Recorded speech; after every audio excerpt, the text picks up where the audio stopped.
तुम्ही पाहू शकता उपवासासाठी हा आहे राजगिऱ्याच्या पिठाचा घावन आहे.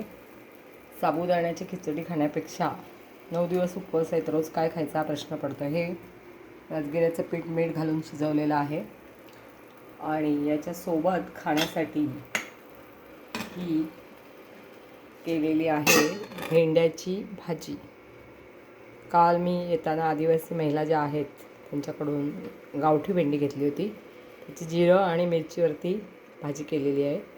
ही भाजी हा उपवासाला खाऊ शकतो आपण, विथ डाएट उपवास.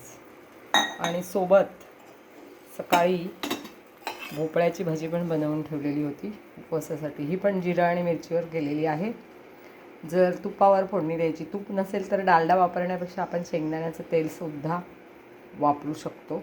अशा प्रकारे आत्ता दुपारला जेवणाला, जेवण म्हणजे उपवासच आहे पण उपवासाला हा घावन आणि ही 2 भाज्या असं सोबत छानपैकी खाणार आहे.